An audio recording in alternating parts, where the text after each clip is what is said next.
शिव महापुराण तो यहां तक कहती है कि आपका कोई काम अटक रहा है, कोई काम नहीं हो रहा, बहुत परेशान हो गए, बहुत थक गए उस काम के लिए, सबके हाथ भी जोड़ लिए, सबके पास होकर आ गए और वो काम बढ़ ही नहीं रहा, तो निवेदन करते हैं घी के दिए में काली तिल डालकर सोमवार के दिन शंकर जी के मंदिर के सामने तुम रुका जी का नाम लेकर दिया लगाकर जिस काम को तुमने दुनिया के आगे कहकर देख लिया, कर देख लिया, नहीं हुआ, उस कार्य को एक बार दिया लगाकर निवेदन कर फिर जाकर देखना, काम आगे बढ़कर ही रहेगा। छूटे। केवल शिव महापुराण की कथा मुक्ति ही नहीं देती, शिव महापुराण की कथा पहले भक्ति देती और भक्ति के बाद मुक्ति देती, क्योंकि बिना भक्ति के मुक्ति सहज नहीं। और मानव देह मिला है, मानव का शरीर मिला है, तो पहले इस शरीर के माध्यम से भगवान की अविरल भक्ति करना जरूर है। 500 के करीब में आपके धनौरा गांव के लोग आए हैं, 500, और 500 भक्त यहाँ आए। भले ये 500 जो आए हैं पहले किसी की शादी में गए होंगे, वहाँ पर बहुत सारा इनके लिए व्यवस्था मिली होगी, बफेट मिला होगा, सोने के लिए अच्छे गद्दे मिले होंगे, अच्छा रूम मिला होगा, पर कुबेरेश्वर धाम पर आकर यदि थोड़ी बहुत भी परेशानी आपको झेलना पड़ी हो तो खुश होना कि आने वाली जिंदगी में आप कभी परेशानी नहीं झेल पाओगे।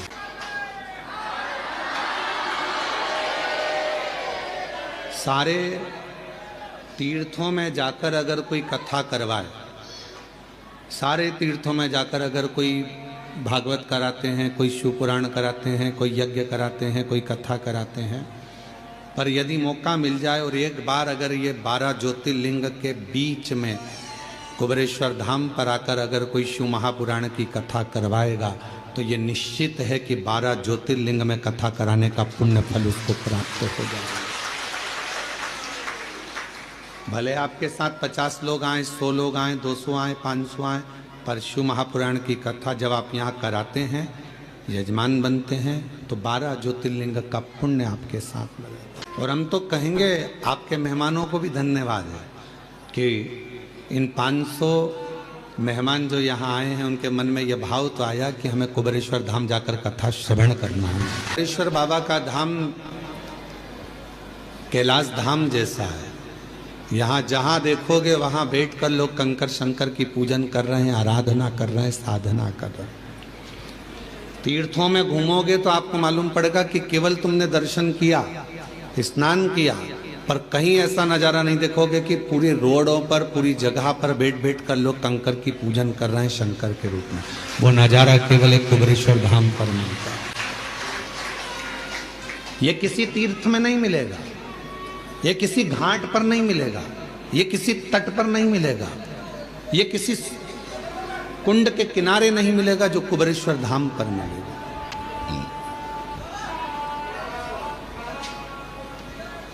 भक्ति और मुक्ति, दो साधन भगवान ने दिए हैं कि अगर मुक्ति के पद पर पहुंचना है तो पहले भक्ति जरूरी है। और भक्ति कब मिलेगी? जब आपका भाव शुद्ध होगा। आप में से कोई ऐसा है जिसने अपनी परछाई को पकड़ा हो? अपनी परछाई अपनी पकड़ाई में आती है क्या? बोलो, जम के बोलो। अपनी परछाई, अपनी छाया अपनी पकड़ाई में नहीं आता, पर सूर्य की ओर मुख कर लो, चलते जाओ तो वो परछाई भी अपने पीछे पीछे आना चालू कर देती है। भले पकड़ाई में नहीं आए, पर तुम में इतना बल आ जाता है कि तुम सूर्य की ओर मुख कर लेते हो तो परछाई तुम्हारे पीछे पीछे चलती है। उसी तरह सुख तुम्हारे हाथ में नहीं आ रहा ना, वैभव तुम्हारे हाथ में नहीं आ रहा, तरक्की तुम्हारे हाथ में नहीं आ रही, तो एक काम करो, ये तुम्हारे हाथ में नहीं आ रहा, सुख नहीं आ रहा, वैभव नहीं आ रहा, शांति नहीं आ रही, ये तुम्हारे हाथ में नहीं आ रहा, तो तुम भी एक काम करो। जैसे सूर्य की ओर मुख कर कर चलते हो तो परछाई पीछे चलती है, जो भगवान शंकर की ओर मुख कर कर चलता है उसके पीछे वैभव, सुख और शांति चलती है। उसके पीछे वैभव भी चलेगा, शांति भी चलेगी, सुख भी चलेगा, संपदा भी चलेगी। तुम शिव के हो गए तो शिव तुम्हें सब कुछ दे देता। तीर्थ जाओ, वृंदावन गए, बिहारी जी का दर्शन करा, वृंदावन गए, गोवर्धन नाथ जी की परिक्रमा करी, ब्रज गए, यमुना जी का पान किया, द्वारकाधीश जी का दर्शन किया, दाऊ जी का दर्शन किया, ब्रज की रज में खूब दर्शन किया। पर ब्रज की रज में पहुंचकर यदि तुमने किसी एक शिवालय में जाकर भूतेश्वर, चकलेश्वर,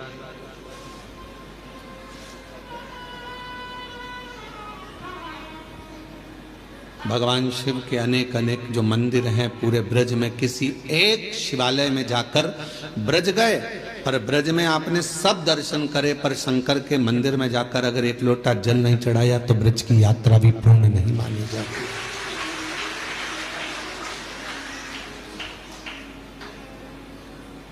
कभी गोपेश्वर, कभी भूतेश्वर, कभी चकलेश्वर, जहां तुम्हारा मन पड़े वहां जाकर एक लोटा जल जरूर चढ़ा। ब्रज की यात्रा पूर्ण जब मानी जाती है जब आप ब्रज भूमि में बने हुए शिवालय में जाकर शंकर के मंदिर में एक लोटा जल चढ़ाओ या दर्शन कर कर आओ, तब ब्रज की यात्रा पूर्ण होती है। अयोध्या जाओ तो अयोध्या के किसी भी शिव मंदिर में जाकर एक लोटा जल चढ़ा कर आओ, तब अयोध्या की यात्रा पूरी मानी जाती है। पहले ऐसा नियम था, अब आप लोगों के उधर है कि नहीं हमको नहीं मालूम, कि बद्रीनाथ चले जाओ, चाहे द्वारका जी चले जाओ, चाहे आप जगन्नाथ चले जाओ, तीर्थ कर कर आने के बाद आपको शंकर जी के मंदिर में जाकर लोटा भर जल चढ़ाना ही पड़ता था, तब वो यात्रा सफल मानी जाती है। सफलता कब है? जब हम किसी भी तीर्थ से होकर आए और शिव के मंदिर में जाकर जल चढ़ाए।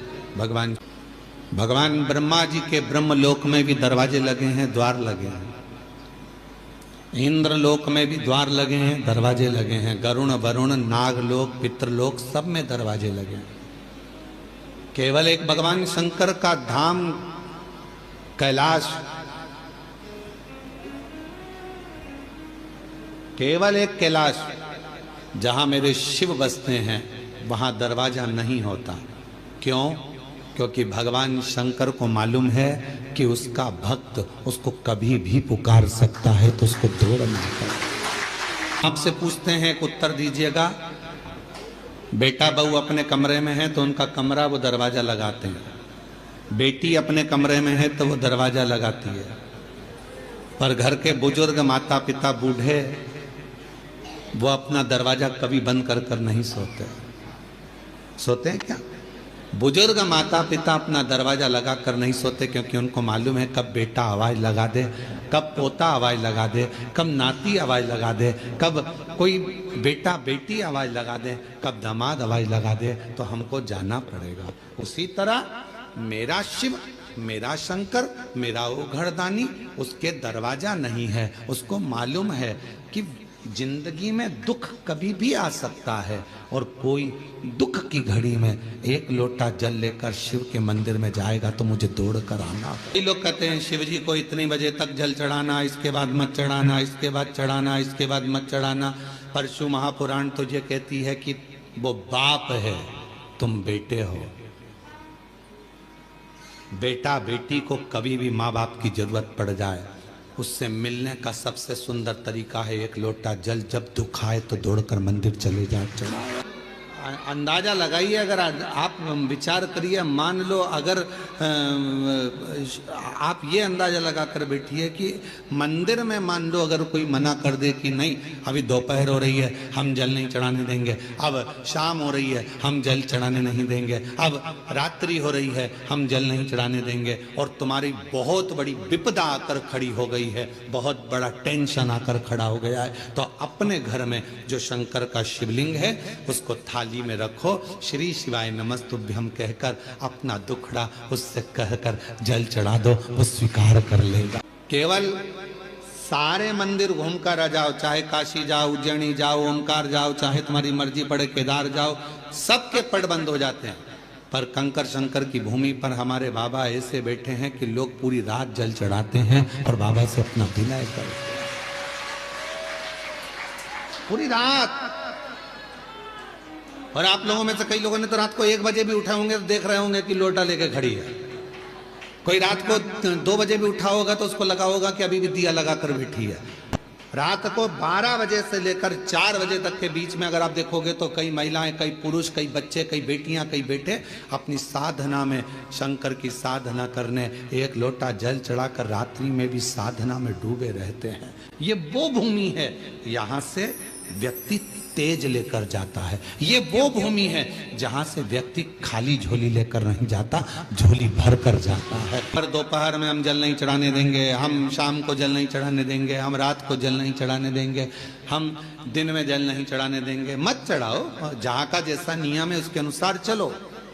पर अपने घर में, अपने पिता के पास कोई नियम नहीं चलता। वो जब तुमको तकलीफ आ जाए, जब तुमको दुख आ जाए, जब तुम्हें कष्ट आ जाए, तब उसको याद करना, श्री शिवाय नमस्ते। किसी दूसरे के दरवाजे पर जाकर याद मत करो। दुख आया और किसी ने कह दिया चलो मैं तुम्हें वहां लेकर जा रहा हूं, वहां दुख मिट जाएगा, चलो मैं वहां लेकर चलती हूँ, वहां तकलीफ मिट जाएगी। ना ना ना, मेरा तो बाप मेरे घर में बैठा है, मेरा बाबा बैठा है, कुबेर भंडारी का नाम लूंगी, कुबेरेश्वर बाबा का नाम लूंगी, 1 लोटा जल चढ़ाऊंगी, श्री शिवाय नमस्तुभ्यम कहूंगी और मेरा दुख कट जाएगा, ये निश्चित है। कभी भी याद करो उसको। मौत का कोई समय होता है? जम के तो बोलो। मरने का समय है? नहीं, मैं सुबह 4 बजे मरूंगी, मैं दिन के 2 बजे मरूंगा। मृत्यु का कोई समय निश्चित नहीं। बात पूछे हम आपसे, उत्तर दीजिएगा, थोड़ा सा जवाब दोगे आप लोग? बोलो तो जम के। ठीक है। पहले जन्म कुंडलियां कितना काम करती थी आपको मालूम है? पहले ज्योतिष आचार्य पत्रिका देखकर पूरा भाग्य बता देते थे, जन्म कुंडली देखकर बता देते थे कि ये योग, ये शनि, ये मंगल, ये बुध, ये गुरु। आज के समय में भी बहुत विद्वान ज्योतिष आचार्य हैं, मैं उनको नमन करता हूं, प्रणाम करता हूं। ज्योतिष आचार्य तो सिद्ध हैं, पर आज के जमाने में कुंडलियां सिद्ध नहीं।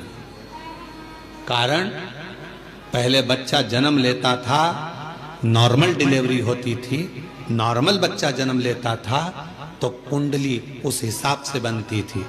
आजकल डॉक्टर कह देते हैं कि आप तारीख चुन लीजिए, कौन सी तारीख को ऑपरेशन करना है, हम बच्चे को उस समय पर उस तारीख में उतनी बजे, जितनी बजे बोलोगे उतनी बजे हम ऑपरेशन कर देंगे। बोलो सही है कि गलत? उतनी बजे। अब आपने तारीख निकलवा ली, आपने समय निकलवा लिया, आपने पल निकलवा लिया, डॉक्टर साहब, मैडम, इतनी बजे आप ऑपरेशन कर देना, इस तारीख को ऑपरेशन कर देना, तो अब कुंडली काम करेगी क्या? क्योंकि तुम्हारी मर्जी से बच्चा हुआ है, इतनी बजे कर देना, इतनी तारीख को कर देना। पहले परमात्मा की मर्जी से होता था, जब वो चाहता था तब दर्द उठता था और जापा होता था तो कुंडली काम कर। बुधवार के दिन इतनी बजे, इतनी तारीख को, इतनी बजे बच्चे को जन्म, ऑपरेशन कर देना, बच्चा जन्म ले लेगा और तुमने फिर वो बनवाई। अब वो काम क्या करे? मृत्यु कौन सी श्रेष्ठ है? अब आप बताना, मौत कौन सी श्रेष्ठ है? रस्सी बांध के मर गए, वो मृत्यु श्रेष्ठ है क्या? बोलो बोलो। कुछ खा के मर गए, वो मृत्यु श्रेष्ठ है क्या? जम के बोलो। नदी में कूद के मर गए, वो मृत्यु श्रेष्ठ है क्या? रेल के अंदर कूद के मर गए, कुएं में मर गए, यहां मर गए, वो मृत्यु श्रेष्ठ है क्या? नहीं। मृत्यु कौन सी श्रेष्ठ है? जब कुछ भी तुमने गलत नहीं किया, ना सुसाइड का मन में विचार करा, पर परमात्मा स्वयं तुझे लेने के लिए मृत्यु लोक में आया और वो तुझे लेकर चले गया, वो मृत्यु श्रेष्ठ मानी गई है।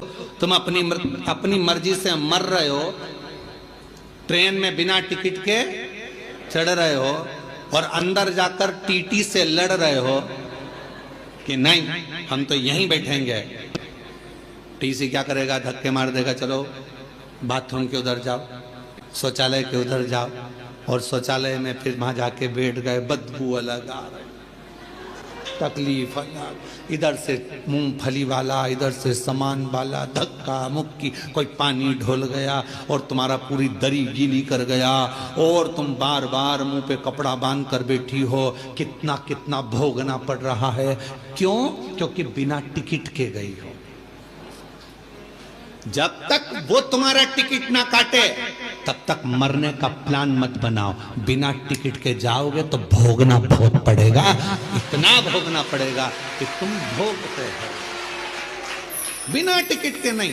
कोई तुमसे कह दे मैं तो परेशान हो गया, मैं तो मर रहा हूं, मत मर भैया, बिना टिकट के जाएगा।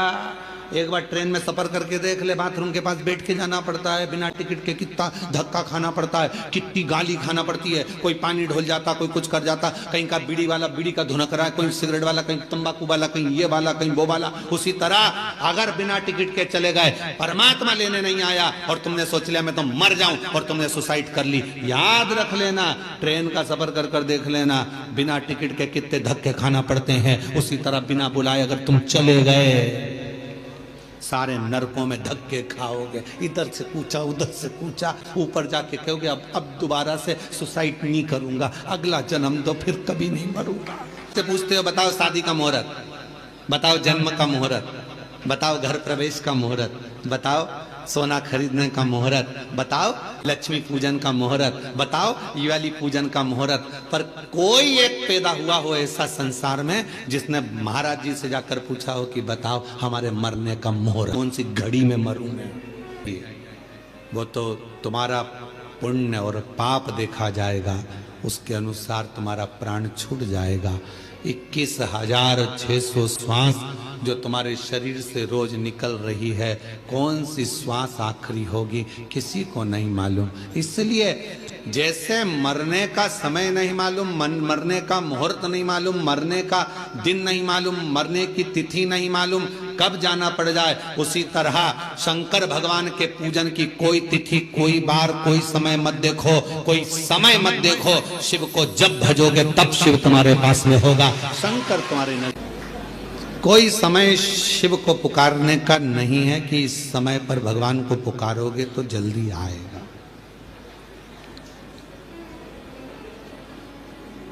शिव को जब तुम्हारा मन कर जाए, जब तुम्हारा दिल कर जाए, जब तुम्हारा हृदय कर जाए, तब शंकर को पुकारो। एक कथा आती है बड़ी सुंदर। एक बार माँ जगत जननी जगदम्बा अम्बा माँ पार्वती जी कैलाश पर बैठी थी। होगरदानी नहीं थे उस समय पर। भगवान शिव होगरदानी उस समय पर वहां नहीं थे। माँ जगत जननी बैठी हुई थी। बूढ़ा ब्राह्मण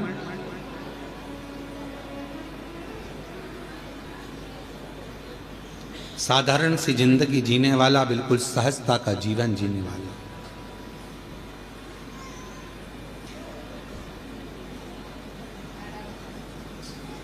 अपने काम में चलते चलते चलते चलते जा रहा।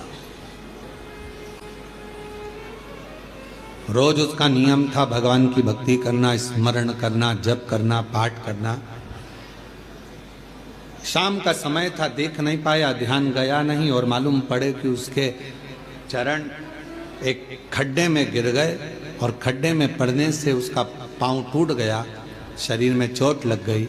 उसके घर के लोगों ने उसको घर में ले जाकर सुला दिया।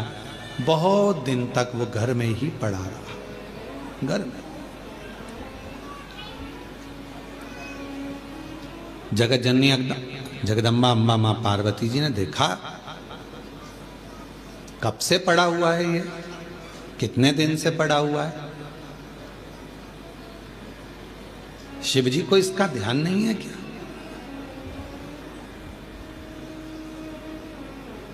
कई लोग कहते हैं कि भगवान सुनता नहीं है क्या? कई लोग कहते हैं भगवान क्या देखता नहीं है क्या? हम इतना भजन करते हैं और हमारे एक रिश्तेदार हैं, वो हमको तकलीफ देते रहते हैं और इतना फूल रहा फल रहा, हमारे पड़ोसी इतने फल रहे फूल रहे जो भगवान के मंदिर तक नहीं जाते और लोगों को परेशान करके रखा है। उसके बाद भी उस भगवान इतना दिए जा रहा है, क्या भगवान नहीं है क्या? क्या भगवान की आंखें नहीं है क्या? भजन करें, कीर्तन करें और दुख भी हमें ही आ रहा है। और वो इतना कष्ट देने के बाद दुनिया के लोगों को चूसे जा रहा है, धन लिए जा रहा है, लिए जा रहा है, लिए जा रहा है, लोगों को कष्ट दिए जा रहा है और उसके बाद भी फल फूल रहा है। क्या भगवान नहीं है क्या? है। तो फिर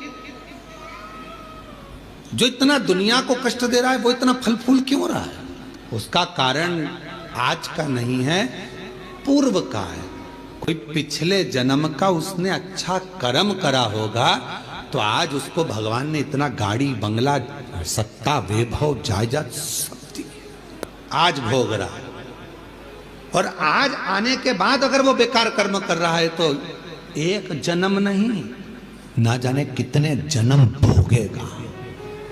और तू आज अच्छा कर रहा है, दुख मत मना। तूने पूर्व में कोई गलत कर्म करा होगा तो आज तेरे पास में ना थोड़ा धन कम है, वैभव कम है, सत्ता कम है, पर तेरे पास भजन तो ज्यादा है ना। भजन तू कर रहा है, शिव की आराधना कर रहा है, साधना कर रहा है, कर ले, अगला जन्म सवर जाएगा तेरा, फिर तुझे कोई जन्म नहीं लेना पड़ेगा। आंखों में जल भर गया कि कितना साधारण ब्राह्मण है और इतना इतना तप करने वाला, इतना साधना करने वाला, पूजन करने वाला, पांव टूट गया, शरीर टूट गया और पड़ा हुआ है। शिव जी का ध्यान नहीं है क्या? थोड़ी देर बाद भगवान शंकर आ गए, पार्वती जी उनसे रूठ कर बैठ गए। क्यों? क्योंकि भक्तों की दशा नहीं देखी गई, भक्तों की दशा नहीं देखी गई, माता से रूठ कर बैठ गए। शिव जी ने पार्वती जी से कहा, क्या बात है जगत जननी, तुम आज रूठी हुई सी दिखती हो। प्रभु आप इतने बड़े दयालु है, भगवान ने आपको 3-3 नेत्र दिए हैं, उसके बाद एक ब्राह्मण भक्त की दशा नहीं देखी जा रही तुमसे?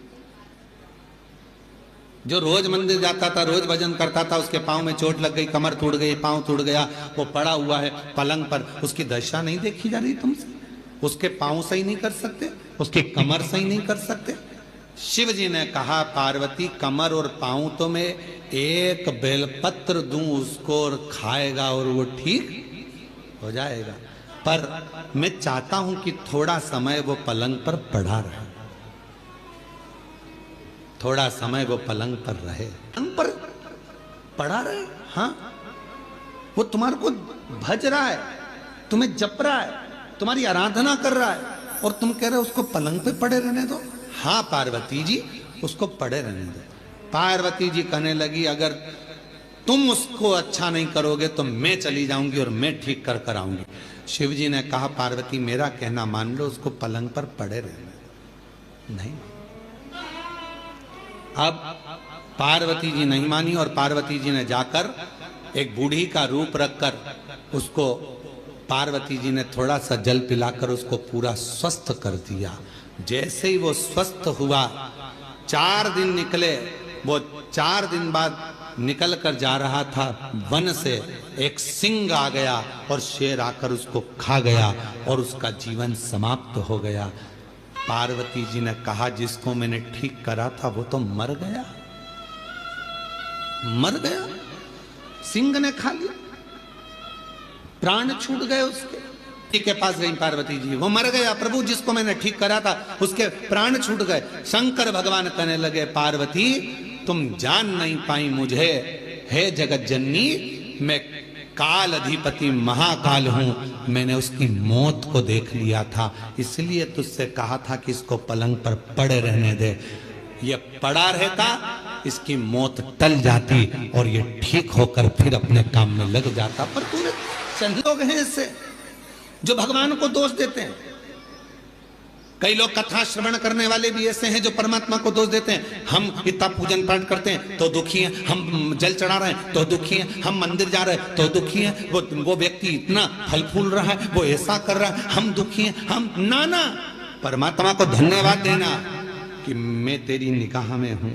आ गया तो रोना नहीं, भगवान को धन्यवाद देना कि कोई बड़ा दुख आने वाला था, थोड़े से दुख पर निकाल दिया। हाथ में लग गई, पांव में लग गई, घर में पड़े होना, तो परमात्मा चाहता है कि तेरे साथ कोई घटना घटने वाली थी तो निपटने वाला था, इसलिए हाथ पैर तोड़कर तुझे घर के अंदर पटक दिया कि तेरी जिंदगी बच जाए, तुझे कहीं जाना ना पड़ जाए। छोटी सी तो निकाल दिया, छोटी सी। दुख तो आएगा क्योंकि हमारे पूर्व का कर्म हमें भोगना है, पर बड़े दुख को छोटे पर लाकर छोड़ देता।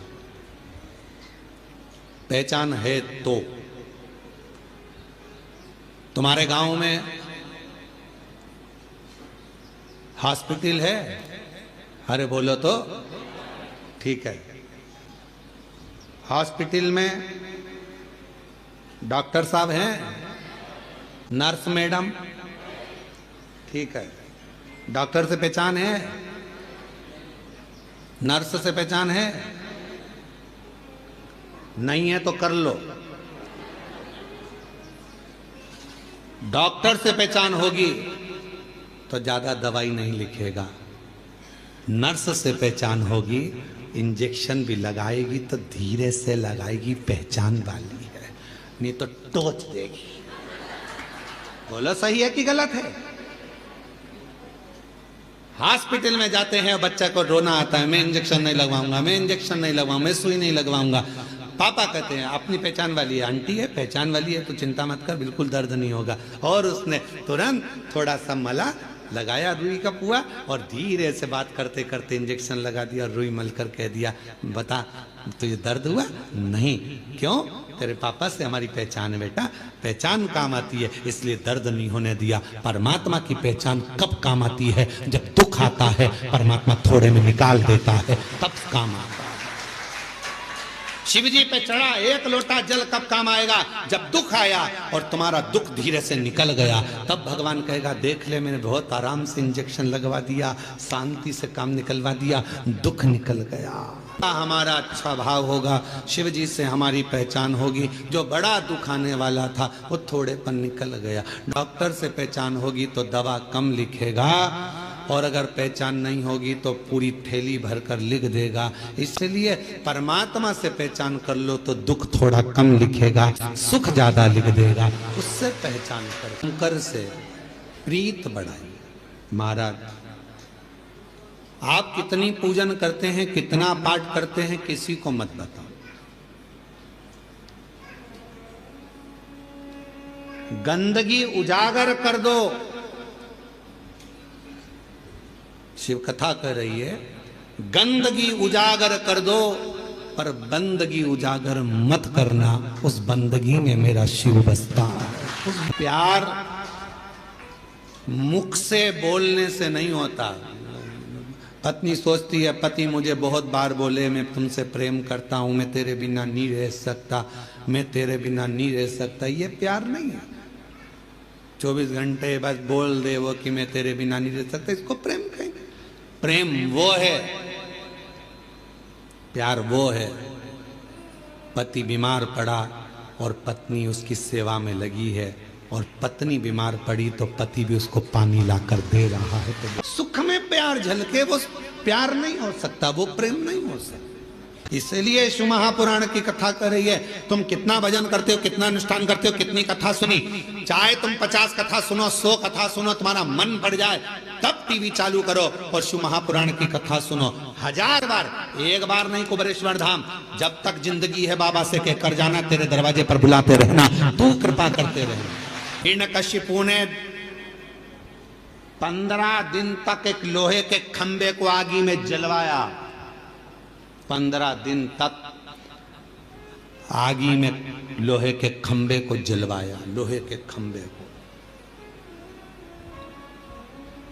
सभा में लाकर खंबा खड़ा कर दिया। हिरण्यकशिपु ने प्रहलाद से पूछा बता क्या तेरा भगवान इस खंबे में है? प्रहलाद विचार करने लगा क्या बोलूं मैं, मेरे पिता को कैसे समझाऊं कि वो तो कण कण में है, तो खंबे में भी होगा। क्या तेरा भगवान इस खंबे में है? प्रहलाद ने मुस्कुराकर कहा हाँ इस खंबे में भी मेरा भगवान है। तो लग जा गले, भगवान है तो लग जा गले।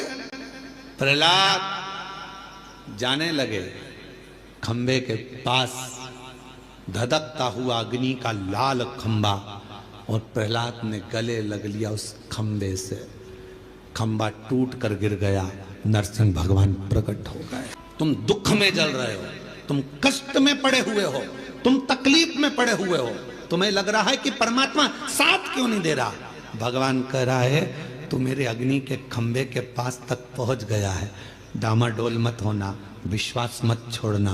प्रहलाद जैसे दुख में भी मुझे गले लगा कर रखना, मैं प्रकट होकर तेरे दुखड़े को काट दूंगा। तुम्हारे भीतर यह भाव प्रकट हो गया कि विश्व का कल्याण हो तो पास वाले को, बूढ़े व्यक्ति को, बुजुर्ग को, बच्चे वाली माता को, कोई बूढ़ी माँ को, कोई स्त्री को थोड़ा आगे कर दो। ले जीजी तुम चली जाओ। खाते समय अपना कल्याण हो, कमाते समय अपना कल्याण हो, झूठ बोलते समय अपना कल्याण हो, फिर विश्व का कल्याण कहां गया? केवल चिल्लाने से काम चलेगा? विश्व का कल्याण हो। शिव पुराण में स्वीकृत नहीं करते, बोलो उतना अपने ऊपर अमल भी तो करो। विश्व का कल्याण हो तो पहले आप अपने कल्याण की भावना छोड़ो, पहले विश्व कल्याण की भावना पकड़ो। आप दूसरे को भोजन कराइए, प्रेम से उसको जब भोजन कराओगे तो निश्चित है आखिरी में अगर कोई भोजन कराने वाला नहीं भी मिलेगा तुमको, तुम्हारे लिए, तो वो परमात्मा को आकर भोजन कराना पड़ेगा, कराएगा। आप कामना तो शुद्ध रखिए। कितने सालों से लोग कर रहे हैं, गौ माता की जय हो। देशवासियों से कहूंगा कि कुछ मत करो, कम से कम एक पत्र कम से कम राष्ट्रपति और प्रधानमंत्री के नाम पर लिखो और उनसे कहो कि भारतीय पाठ्यक्रम में गौ माता का भी एक चैप्टर सब्जेक्ट में आना चाहिए। गाय का एक चैप्टर सब्जेक्ट में आए। पहले आते थे हमारे बचपन में गाय का निबंध आता था, अब धीरे धीरे गाय का निबंध खत्म कर दिया। गौ माता पर निबंध लिखवाना बंद कर दिया। लोगों ने अपना निबंध चालू कर दिया, इनका लिखो उनका लिखो, गाय का निबंध बंद कर दिया। कम से कम बच्चों को मालूम तो पड़ता था कि गाय के 2 आंख होती है, 2 सींग होते हैं, 4 थन होते हैं, गाय का दूध कितना पौष्टिक होता है, गाय माता चारा खाती है, कैसे भगवान उसके अंदर बसते हैं, ये उसको मालूम पड़ता था। बच्चे की छोटी सी लाइफ में उसे गौ माता के बारे में ज्ञान होता था। आज के जमाने में कुत्ते पर निबंध दिखाया जाता है और गाय को छोड़ दिया जाता है। लियाओ और गौशाला में बांध दो, पर वो गौशाला में बनती तो है, थोड़े समय के बाद उसी गाय का सेठ आता है, रोज शाम को गाय को गाली देकर छुड़ाकर अपशब्द कहकर ले जाता है, दूध निकालता है, फिर रोड पर छोड़ देता है। हमारी गाय क्यों पकड़ के ले गए? क्यों बांधी तुमने गौशाला में? क्यों ले जाकर धर दी गौशाला में? गौशालाएं तो खुली हैं गौ माता के लिए, रोड पर खड़ी हुई गायों को भी रखने को सारी गौशाला के मालिक तैयार हैं, सारी गौशाला में गायों को रखने को तैयार हैं। पर जब गाय अच्छी हो जाती है, स्वस्थ हो जाती हैं, उनके मालिक फिर आकर खड़े हो जाते हैं। हमारी गाय तो लड़ाई करते, झगड़ा करते, अपशब्द करते, ताना देते, गौशालाओं में उपद्रव मचाते। आपके पास देने के लिए तो थोड़ी सी स्माइल दे दीजिए, प्रसन्नता दे दीजिए। बहुत बड़ा दान है प्रसन्नता का भी दान। पार्वती जी ने शिव जी से कहा कि आपने उसको ठीक नहीं करा, मैंने कर दिया। शिव जी तो कुछ बोले नहीं। 4 दिन बाद वो ब्राह्मण जा रहा था वन से, शेर उसको खा गया, प्राण छूट गए। पार्वती जी को मालूम पड़ा कि वो मर गया। रोती हुई पार्वती जी शिव जी के पास पहुंची, प्रभु मैंने उसको बचाया था, वो मर गया। शंकर भगवान कह रहे हैं जब वो मेरे मंदिर आता था, पूजन करता था, आराधना करता था, साधना करता था, उसके बाद भी उसके पांव तोड़ दिए, खड्डे में गिर गया, कमर टूट गई, वो घर में पलंग पर पड़ा था, क्या मैं सही नहीं कर सकता था? सही करता, मैं थोड़ा धीरे धीरे करता। क्यों? क्योंकि उसके माथे पर जो काल मंडरा रहा था वो काल टल जाता। मेरा नाम महाकाल है, मैं किसी भी तरह अपने भक्त को बचाने का प्रयास करता, मैं अपने भक्त को बचाने का प्रयास करता हूं, क्योंकि मैं महाकाल हूं।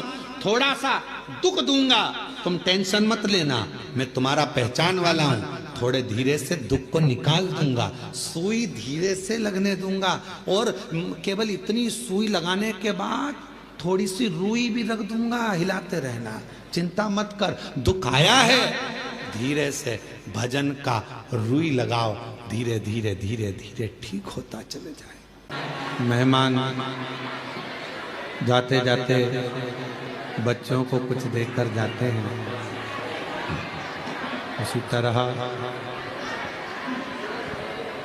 बाबा भोलेनाथ भी विराम के दिवस में आप सबकी झोलियों में खूब खुशियां दें, यही बाबा से प्रार्थना।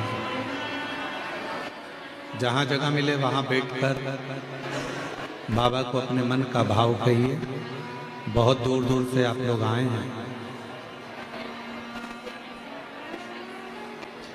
कथा का विराम दिवस है।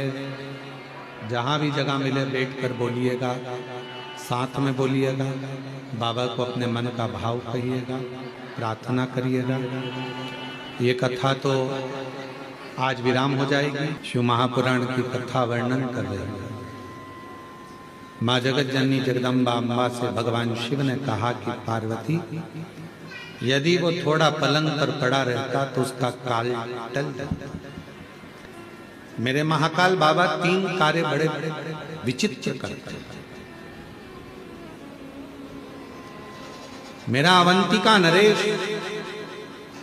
मेरा कालों का काल महाकाल 3 कार्य बड़े विचित्र करते हैं। पहला, जो उसके दरवाजे पर आता है उसको कहीं भटकने नहीं देते। दूसरा, जो अवंतिकापुरी उज्जैनी में आता है मेरा महाकाल राजा, उसको अपना बना लेते हैं। और तीसरा, मेरे महाकाल राजा, मेरे महाकालेश्वर बाबा गलत सोच, गलत विचार, गलत दृष्टि, गलत भाव अपने भक्त के मन में कभी नहीं आने देते। ये महाकालेश्वर, ये उज्जैनी अवंतिका नरेश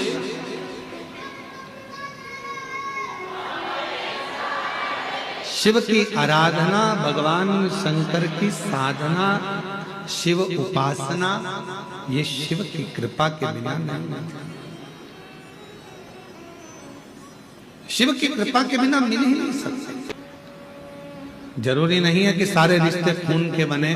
कुछ रिश्ते ऐसे होते हैं जो मित्रता के भाव में बनते हैं। तो परमात्मा भी कहता है कि तुझे खून के रिश्ते में जोड़ना था पर नहीं जोड़ पाया, इसलिए तुझे इस मित्रता के रिश्ते में जोड़ दिया। प्रेम के रिश्ते तो अपना रिश्ता होने के बाद भी भगवान शिव कहीं ना कहीं द्रोह उत्पन्न हो जाता है किसी। शंकर भगवान के नेत्र बंद थे, बंद नेत्रों से कश्रु गिर गया, जिससे एक बालक ने जन्म लिया जिसका नाम अंधका।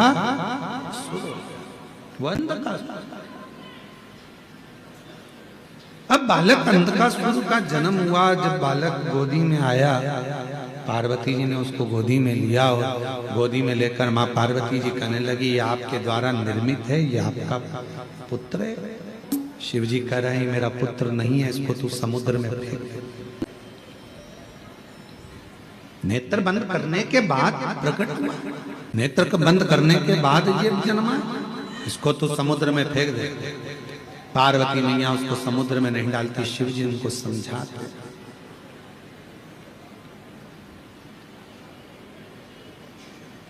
शिव जी ने समझाया पर मानने को तैयार।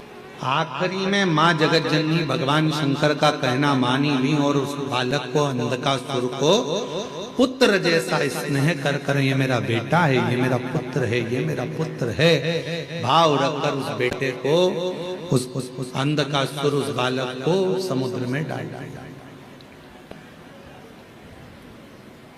अच्छा, बालक तो डाला था पर वो बच्चा कोई असुर तो था नहीं। पर जिसने परवरिश करी,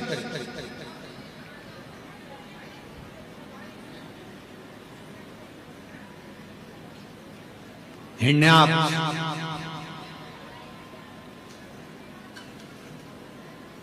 उसने देख लिया था इस बालक को। 2 भाई हैं, हिरण्याक्ष, हिरण्यकशिपु,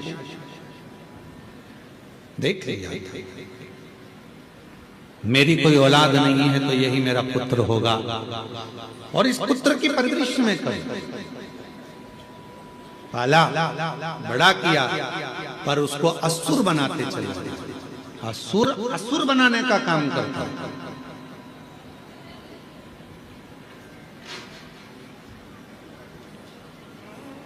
बहुत ध्यान देने वाला विषय है, थोड़ा सा ध्यान से सुनिएगा। कितने भी मित्र बनाओ, कितने भी दोस्त बनाओ, मना नहीं है। पर अपनी जिंदगी में एक मित्र ऐसा होना चाहिए जो शिव की आराधना करता हो, शिव की उपासना करता हो। अपनी लाइफ में, अपनी जिंदगी में एक मित्र ऐसा हो जो शंकर की आराधना करता है, शिवालय तक तुमको लेकर जाए, शिव महापुराण की कथा तक तुमको लेकर जाए, शिव की भक्ति में तुमको लेकर जाए। चाहे फिर वो आपकी माता, चाहे फिर वो आपका पिता, चाहे आपकी बहन, चाहे आपका भाई, कोई जीवन के जितने दुख हैं, जितने कष्ट हैं, जितनी तकलीफ है, सब काट सब। हम जानते हैं कि हमारे दुख का जिम्मेदार कोई दूसरा नहीं है, हमारे दुख का जिम्मेदार हम स्वयं। सुंदर शिव महापुराण वर्णन कर रहा है। अंधकासुर को जो मिला, जो बताया गया उसके अनुसार अंधकासुर असुर बनता चला। अच्छे व्यक्ति की संगति, अच्छे व्यक्ति का संगत,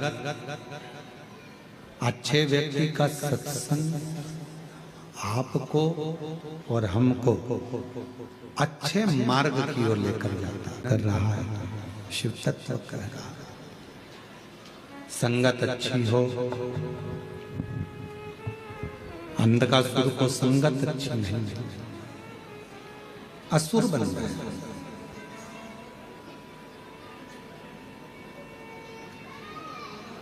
जब हिरण्याक्ष चला गया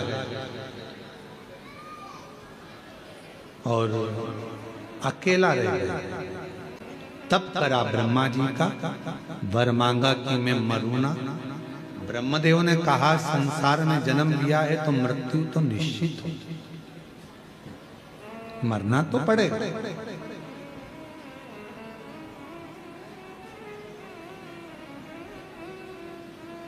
दुनिया में ऐसा कोई जन्म नहीं लिया जिसकी मृत्यु नहीं हुई, सबको मरना।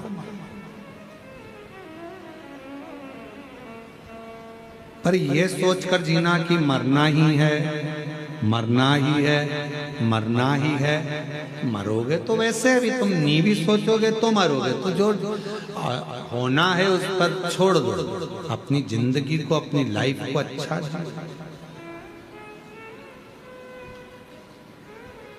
खूब मेहनत कर कर, खूब परिश्रम कर कर, खूब अच्छा कार्य कर कर, खूब आगे बढ़कर जियो।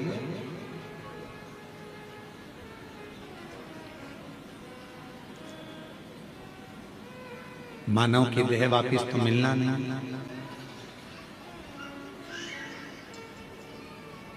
अगला जन्म कौन सा मिलेगा ये किसको मालूम है। कहने वाले कह देते हैं कि ऐसा करोगे तो ये जन्म मिलेगा, वैसा करोगे तो वो जन्म मिलेगा। जो बता रहे हैं उनसे पूछ के आओ, तुम ऊपर जाकर देख के आए। जो मर गए वो आकर नहीं बताते कि हम कौन से जन्म में। जो बता रहे हैं वो जाके नहीं आए। अच्छा कर्म करते, डरना मरना किसी से नहीं, कर्म अच्छा कर। क्यों? क्योंकि कर्म का भोग तो परमात्मा को भी भोगना पड़ता है। भगवान राम जी ने छुपकर बाण मारा था बाली को। वो बाली द्वापर में जरा नाम का व्याघ्र बनकर आया और भगवान कृष्ण के पांव में बाण मारा।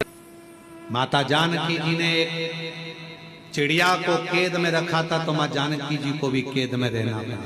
किसी से नहीं डरना, मत डरो। वेद पुराण से नहीं डरना, मत डरो। धर्मशास्त्र से नहीं डरना, मत डरो। घर के बड़ों से नहीं डरना, मत डरो। भगवान से नहीं डरना, मत डरो। गुरु से नहीं डरना, मत डरो। पर अपने कर्म से जरूर डरना। कर्म का भोग तो परमात्मा को भी भोगना पड़ता। कर्म करोगे वैसा फल भोगना पड़ेगा। कर्म का फल तो भोगना ही पड़ेगा। मनुष्य हो, गंधर्व हो, पशु हो, जीव हो, जंतु हो, जलचर हो, थलचर हो, वायुचर हो, सब भोगो। अच्छा कर जाओगे जिंदगी में तो अच्छा प्राप्त भी हो जाएगा। एक कथा आती है,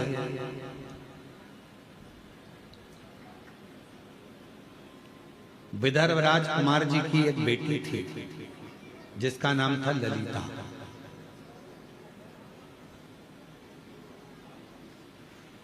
विदर्भ राज की एक बेटी थी जिसका नाम था ललिता। चारुधर्मा नाम के राजा के साथ उसका विवाह हुआ। चारुधर्मा की 100 पत्नी थी,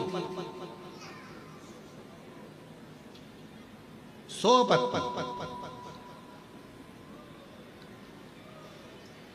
अब उन 100 पत्नियों में चारुधर्मा सबसे ज्यादा प्रेम अगर किसी से करता था तो वो ललिता से करता था। ललिता को इतना प्रेम करता था कि वो 99 रानियां देखकर आश्चर्य करती थी, ललिता से पूछती थी कि तूने पूर्व में कोई अच्छा कर्म करा है जो राजा तुझे प्रेम करता है।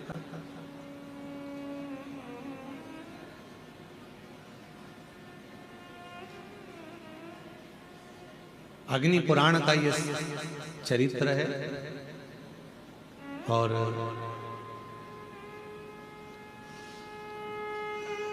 अग्नि पुराण का यह बड़ा सुंदर वर्णन किया है।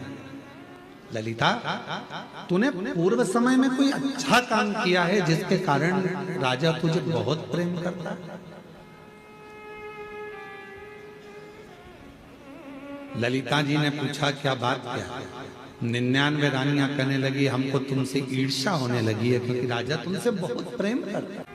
तब ललिता ने एक बार 99 रानियों को बिठाकर अपनी बात कहना प्रारंभ करी। मैं नहीं जानती कि राजा मुझे क्यों प्रेम करता है, पर इतना मुझे पूर्व के जन्म का एक बात याद है कि मैं पूर्व के जन्म में एक चुईया थी। चुईया जानते हैं? एक होता चूहा और एक होती है छोटी सी चुईया। पूर्व जन्म में एक चुईया थी। सोवीर राजा के नगर में एक मलैया नाम के पुरोहित रहते थे और मलैया नाम के पुरोहित ने सोवीर राजा के नगर में एक सुंदर सा मंदिर का निर्माण कराया था, जिसमें भगवान श्री हरि और भगवान शंकर शिवलिंग के रूप में विराजमान थे। भगवान हरि भी थे, हर भी दोनों विराजमान।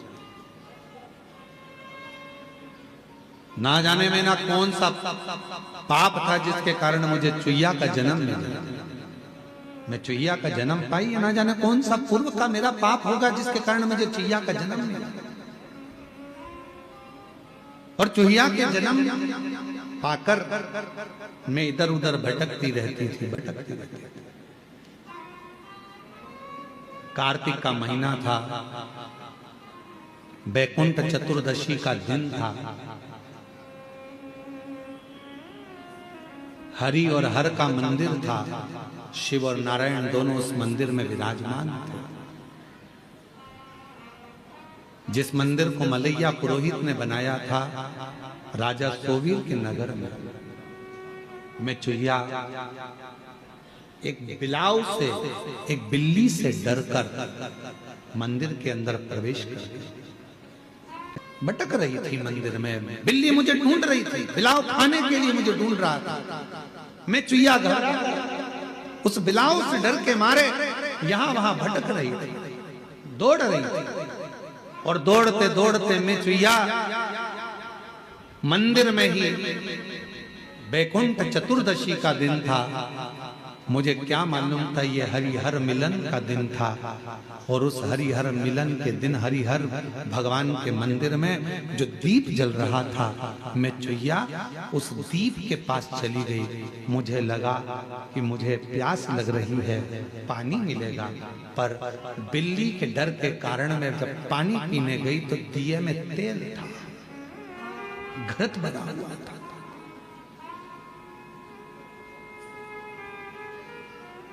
मेरे मुख लगने से पहले तो दिया बुझने की कतार पर था, पर मेरा मुख जैसे ही उस दिए की बाती को लगा, बाती थोड़ी सी आगे बढ़ गई और दिया अच्छे से जलने लगा। समय बीता और समय बीतने के बाद मेरे प्राण छूटे। जब मेरे प्राण छूटे तो मुझे क्या मालूम था कि बैकुंठ चतुर्दशी के दिन, हरिहर मिलन के दिन, हरिहर मिलन का दर्शन कर कर दीप की ज्योति को बढ़ाने के कारण मेरा जन्म विदर्भ राज के यहाँ बेटी के रूप में हो। विदर्भ राज के घर में मैं ललिता बनकर जन्म ले ली। ये जितने भी सावन के महीने की शिवरात्रि, पार्थिव शिवलिंग पूजन, बीच बीच में जो उत्सव होते हैं, पहले के लोगों को यह कुछ मालूम नहीं था, दबा हुआ था। हरिहर मिलन लोगों को स्मरण में नहीं आता था, हो जाता था, मालूम नहीं पड़ता था कि बैकुंठ चतुर्दशी के दिन हरिहर मिलन होता है। अब लोगों के ध्यान में आ गया हरिहर मिलन की कितनी महत्वता है, हरिहर मिलन के दर्शन की कितनी महत्वता है, हरिहर मिलन का आनंद करने की कितनी महत्वता है, लोगों को अब ज्ञात है।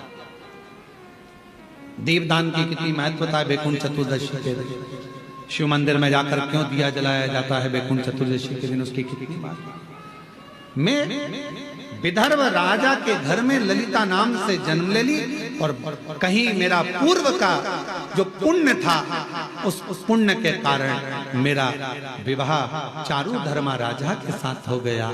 और उनकी इतनी सुंदर सुंदर रानियां होने के बाद भी चारू धर्मा यदि मुझसे प्रेम करते हैं तो उसका केवल एक कारण है, बैकुंठ चतुर्दशी हरिहर मिलन के दिन शिव मंदिर में जलाया गया दीप प्रज्वलन करना, ये उसका पुण्य है। जो ऑनलाइन कथा सुन रहे हो, आपसे निवेदन है बैकुंठ चतुर्दशी के दिन अपने शिवालय में घर के आसपास में दीपदान जरूर करो, दीप अवश्य लगाओ, हरिहर मिलन का उत्सव करो।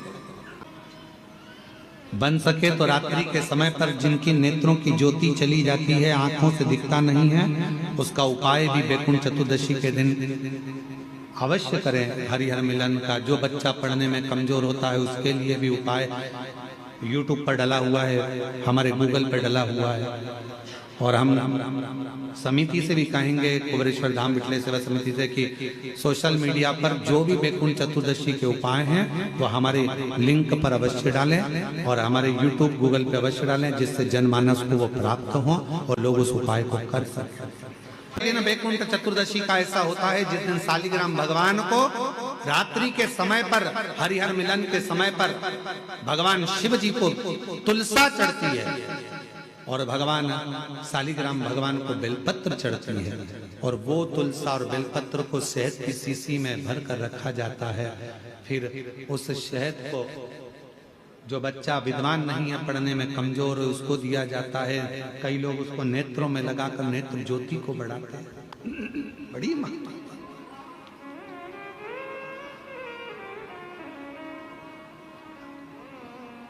हरिहर मिलन की महत्वता का वर्णन। शिव शंकर अपने पूर्व कर्म का भोग मनुष्य को भोगना ही पड़ता है। ये शिवपुराण कह रही है। अच्छा कर्म करा, चुईया का जन्म पाया, चुईया का जन्म पाकर भी अच्छा काम कर दिया। दिए में जल पीने के लिए गई थी और उससे उसके मुख से बत्ती बढ़ गई, दिया और तेज प्रज्वलित हो गया। उसका पुण्य ये मिला कि विदर्भ राज के घर में ललिता बनकर जन्म ली, बेटी बनकर राजा के घर में विवाह हो गया, राजा के घर में भी श्रेष्ठ रानी बन गई। ये पूर्व का कोई सुख होता है जो हमको मिला। साधुवाद ना जाने कौन सा पुण्य आपने अपनी जिंदगी में करा होगा, जो कार्तिक के महीने में गोपाष्टमी के दिन आज आपको यहाँ शिव महापुराण की कथा सुनना, गौ माता का दर्शन करना, दान करना, पुण्य करना, अन्नकूट महाप्रसाद को ग्रहण करना, अन्नकूट का दर्शन करना, ये सब आपको मिल रहा है। कितने शिव भक्त अन्नकूट प्रसाद के लिए कोई चावल लेकर आया, कोई गेहूं लेकर आया, कोई ने भेंट दान करा, कोई ने ऑनलाइन दान करा, सबने अन्नकूट है, बाबा का अन्नकूट है, आज बाबा का अन्नकूट, सबने अपने हिसाब से दिया। आपका एक बेलपत्र भी अगर कुबेरेश्वर धाम पर लगा है तो वो सुख देने वाला है। बैठ कर आपने जो 108 बार श्री शिवाय नमस्तुभ्यं कहा, उसको पुण्यदायक है आपके कार्य। पार्वती मैया जब देखी कि ये अंधकासुर तो बड़ा उपद्रवी हो गया, और अंधकासुर ने वर मांग लिया, मेरे प्राण ना छूटे। मरना निश्चित है, मरेगा व्यक्ति, पर निवेदन है मरने से पहले कुछ अच्छा कर चलो। मरते तो सभी हैं, सबके फोटो चिपकेंगे, दीवार पे टंग जाओगे, प्लास्टिक की माला भी चढ़ जाएगी, श्राद्ध में नीचे उतर कर खीर पूरी तुम्हारे फोटो में चिपक जाएगी। ये तो सब कुछ होना है, सबके साथ होना है, पर मरने से पहले कोई अच्छा कर्म कर चलो। कुछ अच्छा, बाबा ने अगर अच्छा शरीर दिया है, थोड़ा सा धन दिया है, सत्कर्म कर चलो। जैसे दामोदर प्रसाद जी ने अपनी जिंदगी में ये शिव पुराण की कथा कर, छत्तीसगढ़ से धनौरा से 500 लोगों को लेकर कुंवरेश्वर बाबा की धरा पर आकर ये पवित्र शिव महापुराण की कथा का आयोजन कराकर दिव्य कथा का लाभ, ये जीवन का आनंद है, सुख है। अंधकासुर ने जब देखा ब्रह्मा जी ने वर नहीं दिया ऐसा, तो भगवान से कहा कि मैं मरूं, जिस दिन मैं अपनी माता को गलत दृष्टि से देखूं उस दिन मेरे प्राण। ठीक है, अंधकासुर को नहीं मालूम था कि मेरी माता भी है, वो तो समझ रहा था मेरी कोई माँ ही नहीं। माता पार्वती को अंधकासुर ने गलत दृष्टि से देख लिया था, तो शिवजी ने काल भैरव को प्रकट किया और अंधकासुर के प्राणों को हर लिया। अंधकासुर चले गए। महादेव के पवित्र चरित्र का 12 ज्योतिर्लिंगों का वर्णन किया। चंद्र का काया का रोग, चंद्रदेव के काया के रोग को शिव जी ने समाप्त किया।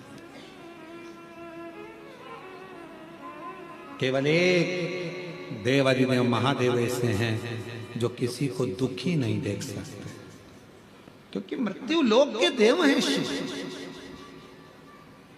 इस पृथ्वी लोक का अगर कोई देव है तो वो देवादिदेव महादेव है। कहीं पर भी कैसे भी उसको पुकार लो, वो तुम्हारे सामने आ जाता, किसी भी रूप में पुकार आए। महाराज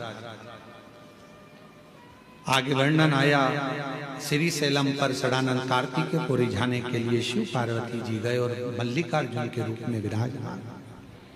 फिर वर्णन है, दूषण नाम के राक्षस का संहार करने के लिए भगवान महाकाल बनकर प्रकट हुए। विंध्य पर्वत को दर्शन दिया तो ओंकारेश्वर बनकर प्रकट हो गए। नर नारायण को दर्शन देने के लिए केदारनाथ बन गए। कुंभकर्ण के बेटे भीम का संहार करा तो भीमा शंकर हो गए। मनु शत्रुपा को दर्शन देने के लिए काशी विश्वनाथ हो गए। गौतम बाबा पर गौ हत्या का दोष लगा तो ब्रह्मा विष्णु महेश तीनों लिंग स्वरूप में प्रकट हो गए, त्र्यंबक नाथ हो गए। रावण शिवलिंग को लेकर जा रहा था, भूमि पर रख दिया, उठ नहीं पाए तो बाबा वेद्यनाथ बन गए। बाबा वेद्यनाथ नाम पड़ गया। दारुक नाम के राक्षस का संहार करा, नागेश्वर बन गए। राम जी द्वारा स्थापित होकर रामेश्वर बन गए। और सुधर्म नाम के ब्राह्मण की धर्म पत्नी घोषमा के बेटे को जीवित कर दिया तो कृष्णेश्वर नाथ बन गया। कृष्णेश्वर जैसे ही कथा श्रवण करी, बिंदु प्रेत योनि से छूट गया, देव योनियों को प्राप्त हो गया। चंचुला शिवजी से प्रार्थना करती है कि मुझे अखंड सौभाग्यवती बनाकर अपने पति के लोक में भेज दो। शिवजी ने वचन दे दिया, जो नारी शिव महापुराण की कथा को श्रवण करती है, जो स्त्री जो पुरुष भगवान शंकर की पवित्र कथा को श्रवण करते हैं, जिस कामना से सुनेंगे, शिव कहते हैं कली काल में मैं उनकी वो कामना पूर्ण जरूर करूंगा। भगवान शंकर कहते हैं, तुमरुका जी, जब घोर कलयुग चल रहा होगा, उस घोर कलयुग में संसार के मनुष्य को शिव महापुराण की कथा तरण और तारण होगी। जिस भाव से सुनेंगे, धन संपदा वैभव संतान सुख नौकरी व्यापार व्यवसाय सब में सुख देने वाली होगी, आरोग्यता प्रदान करने वाली होगी। जो शिव महापुराण के पंडाल में जाकर बैठकर कथा का तत्व ग्रहण करेगा, भूमि को नमन करेगा, जिस कामना से आएगा, शिव कहते हैं उसके दरवाजे पर पहुंचकर मैं उसकी कामना पूर्ण कर दूंगा। चंचुला खंड सौभाग्य धारण कर कर पति लोक को चली गई। भगवान शिव जी ने अपने मस्तक के बेलपत्र उठाकर शिव पोथी को समर्पित करा। शिव महापुराण की पोथी भगवान देवदिव्य महादेव ने मस्तक ली। तुमरुका जी की यह पवित्र कथा चंचुला देवी के माध्यम से, ईश्वर गौरा जी के माध्यम से श्रवण करी। ये पवित्र कथा भाव से, आनंद से यहाँ श्री दामोदर प्रसाद साहू जी परिवार, साहू परिवार धनोरा गांव छत्तीसगढ़ से आकर इन्होंने ये कथा का तत्व श्रवण करवाया। ऑनलाइन आप लोगों ने अपने घरों में रहकर ये कथा को श्रवण करा। मैं बहुत बहुत साधुवाद देता हूँ सभी को जिन्होंने इस पवित्र कथा का यजमान पद ग्रहण करा। जो कथा श्रवण करे, बाबा देवाधिदेव महादेव आप सबकी झोलियां खुशियों से भर दे, सबके दुख समाप्त कर दे। शिव की करुणा आप सब पर। ये पवित्र कथा विराम ले रही है।